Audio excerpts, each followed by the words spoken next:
When it comes to addressing issues or solving problems in organisations, everyone has an opinion on what to do. Within those opinions are sometimes, maybe even often, some really good ideas. But in many cases, there's a lot of terrible ideas that clearly haven't been thought out or tested. When solving a problem or addressing an issue or a challenge, the bomb often gets lobbed over the fence to the comms team. Yeah, put an email out about this to make people happy about this terrible thing we've done, or something to that effect.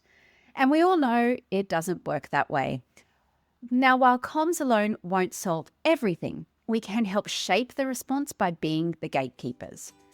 What does that look like? That's what we'll talk about in today's episode. Hello, friend, and welcome back to another episode of Less Chatter, More Matter, the Communications Podcast.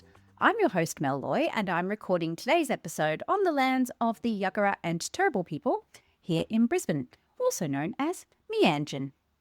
And today's episode is all about exploring the role of communicators as the gatekeepers of content, what it looks like, and why it's important. So let's get cracking. Firstly, why is gatekeeping content important in the first place? Well, the primary reason is to protect the reputation of your business, internally as well as externally. And like I said in the intro, so many people have great ideas about how to solve a problem, but don't actually have the experience or, in some cases, the nous to understand how those ideas would actually land. So what we need to do, and one of the key ways we demonstrate our value as professional communicators, is recognize the potential reputation risks, raise them, and help educate people. Gatekeeping is all about, or also about, protecting the integrity of your channels. I know that sounds a bit wanky, but hear me out. If your channels are inundated with content from any Tom, Dick, or Harry, it's going to be a complete mess, and it'll mess with your brand.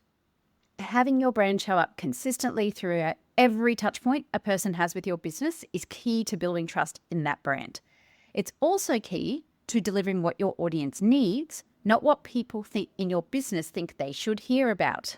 So I'll say that again. It is key to delivering what your audience needs, not what people in your business think your audience should hear about. There is a big difference there. And again, as comms pros, we're putting ourselves in the shoes of our audiences, but we're also using data to back that up. We are not making assumptions here, and that puts us in a really good position. Handing over the keys to your platforms can also dilute their effectiveness. So, for example, if multiple people are able to post to your organization's LinkedIn page and they don't have visibility of what other people are intending to post, or they just don't care, fairly soon there's multiple posts a day. And this can be a challenge because they might not flow very well. Some might even not go together at all. You think, what the hell, why have they posted that? And then they've posted this. But also, and this isn't a hypothetical, I have seen this happen, is that when you have multiple posts a day on the same platform, a platform like LinkedIn in particular doesn't like that at all. It thinks of this activity as spamming your audience. And so your posts become less visible overall. And if that content is not written with the audience in mind, but is instead written from the business perspective and you haven't had a chance to review it, there is a good chance that that content is not going to land anyway. It's a waste of time and effort for everyone, and it undermines all the good work you've done to build a loyal following and build brand awareness. So that's why gatekeeping is important. It protects the reputation of the business, it builds trust in the brand, and it maintains the effectiveness of your content and channels. So question number 2, what does gatekeeping actually look like? Well, the foundation of gatekeeping is your governance model. And that's basically the rules you have and systems and processes for comms in your organization. Now, you might have heard me talking about this before and the importance of having a channels governance matrix that you absolutely stick to, a playbook as well, but also that you educate others, which leads to a second point here, which is education. People don't know what they don't know. Sometimes they're aware of it, sometimes they are not. And as professional communicators, we can help stem the tide of just that crap content and crap ideas by getting on the front foot and educating people. And thirdly, everything should be tying back to supporting the business's strategic goals. If the content or the idea doesn't help you support the organization's goals, then you have to question why you're doing it. And finally, we also need to gatekeep when communication is not the solution. Now, again, too often in business, people will think that an email or a video is going to fix something that's actually been caused by a poor business decision or poor leadership. And we all know that a nice email ain't going to cut it. Which brings us to question number 3, and really the crux of this. How do we gatekeep in a way that maintains relationships or challenges the hierarchy in a business? Now, let's say, for example, your organization was happily enjoying hybrid working and then a business decision was made to force everyone back into the office. If not full-time, then 4 days a week. And this might even sound familiar to some of you. This has been a pretty common situation over the last 6 to 12 months. Now, in this hypothetical situation, as a result of this decision, the people, they are not happy. In fact, they are pretty livid because a decision like this not only disrupts their lives, but it sends a message that the organization doesn't trust them. And the reality may well be that people are just as productive, if not more so, working in a hybrid or flexible way than an office environment. But a decision has been made from a business perspective, like, we're paying all this rent for this office space, people should be using it, for example. Now, let's say the leaders are hearing the discontent loud and clear. That could be through engagement or pulse surveys. It could be an increase in staff quitting to go somewhere more flexible. Or maybe they're just being really vocal and very clear to others about how they're feeling about it. It's impossible to ignore. You might be seeing things popping up on social media, on reviews of the company on like Glassdoor or Seek, for example. Maybe there's some snide little comments here and there on the internal social media channels. Whatever it is, you're hearing it and it's pretty obvious people aren't happy. Now, the business has options here. So they could, for example, go, okay, we're going to stick with this for X, Y, Z reasons, but we're going to think about how we can create more of an environment that would actually encourage people to want to come to the office more often. They could, option number 2, get more feedback from members and leaders. They could look at the data, the survey data, the exit data, the productivity data, and perhaps change the rule to find a compromise position like 3 days a week instead of 4, for example. Or they could dig their heels in and next minute, HR has been charged with making everyone happy with 4 days a week and they've come to comms. What do you think is most likely to happen? Well, friends, from what I've been hearing, option 3 seems to be pretty popular. And this is where some of these dumb ideas come in. Things like, let's do a video of box pops of people talking about how they love being in the office 4 days a week. Or why don't we write an intranet article about the benefits of being in the office? Or let's get the CEO to talk about why they like to be in the office and the benefits to the business.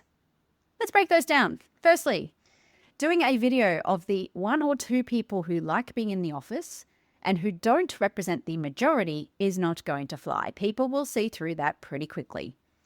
Secondly, an intranet article probably won't be read and will likely just be ignored.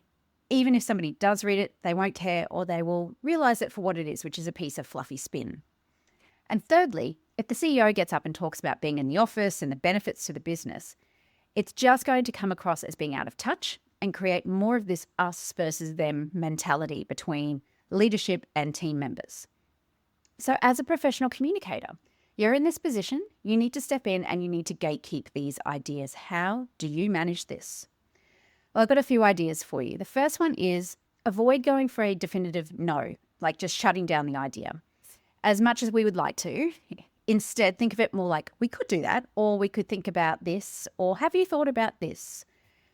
If you are too harsh with rejecting ideas, people will just stop offering them. And that's actually bad in general because we want to encourage environments where people raise their ideas because they're not always done. They're often very smart ideas coming from really good experiences that we don't have eyes on.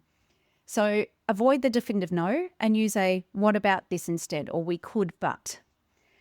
The second idea here is to help others see the audience's perspective. So for example, if you had to push back on this idea of doing a video of people talking about how apparently they love being in the office, you could say something like, look, I think we all know that while there are people who are okay with being in the office 4 days a week, we've all heard that they aren't the majority. If you were someone who wasn't happy being forced to be here 4 days a week and you saw a video like that, what would you think? You could even say, think about yourself. What would make you feel better about being in the office? What would change your mind? So get them to put their feet in the shoes of your audience. Idea number 3, and this is a tough one, push it back to the business and raise the reputation risks in the process. The reality is that senior leaders in an organization like this, they often won't like that you're pushing back. We have to contend with that hierarchy and that sense of status that they quite like. So you need to speak their language, and that's a language of risk, reputation, and money. Risks in this context could be things like, if you continue going down this path, you're going to increase disengagement. That in turn increases turnover, decreases productivity. It costs the business more money. It could be that you struggle to hire more new talent and great talent as the reputation of the business as an employer just starts to crash. Maybe fewer people are willing to become customers if they think your business doesn't treat its employees well, etc., etc. Now, apart from raising the risks of this kind of comms activity, you could also use examples of other organisations where things have gone terribly wrong when they've tried to counteract poor sentiment. An example that springs to mind is ANZ Bank here in Australia, one of the big four banks. One of their employees last year created a parody video using a scene from a video about Hitler's last few days in his bunker, getting very angry. Some of you may have seen this. A lot of it's been pulled from the internet now because of copyright issues. But it was all about the CEO and, cutting costs, et cetera, et cetera. And that went viral. Not a good look for the organization at all. So again, these can be examples that you can bring up to go, this is the kind of thing that could happen if we're not careful about the decision that you've made. And the fourth one is, of course, provide other options that might actually work. You are the expert here, and you should know your audiences really well and what could help address the issue from a comms perspective. But be careful not to take on all the responsibility for solving this problem. Comms will just be part of the equation. There will likely be other things that need to happen, like HR involvement, maybe finance involvement, IT, whatever it might be. Comms is just a part of the solution. So the short story is that to be a professional communicator means that you will need to gatekeep. And that can be hard and it can be uncomfortable at times. But to protect your own reputation as a strategic advisor and a strategic thinker, sometimes you need to be uncomfortable. If you only ever behave as an order taker, that is all you will ever be treated as, and you will find it very hard to gain the respect you deserve or to take that next step in your career. So it's time for your episode recap. Today's episode was all about the role of professional communicators as content gatekeepers. We covered number 1, why it's important to gatekeep. And it all comes down to protecting the reputation of your business internally and externally, building trust in your brand, and building and maintaining the effectiveness of your channels and your content. We then looked at what gatekeeping actually looks like. And this is things like having a governance matrix, education, systems and processes that help filter that content, making sure that we're working towards strategic goals and also understanding where comms is not the answer to a problem. And number 3, how we gatekeep, which can be hard when you're pushing back on senior leaders. But we can do this by accepting all ideas as contributions. But just because they're contributions doesn't mean you have to follow through on them. Offer alternatives. Help your stakeholders see from the audience's perspective. And where you need to, take the discussion back to the person responsible and speak their language when having that discussion. Okay, that's all we have time for today, short and sharp. I hope you found that useful. And if you've got other ideas or experiences even around this topic to share, I'd love to hear them. Please reach out if you do. And in the meantime, keep doing amazing things and bye for now.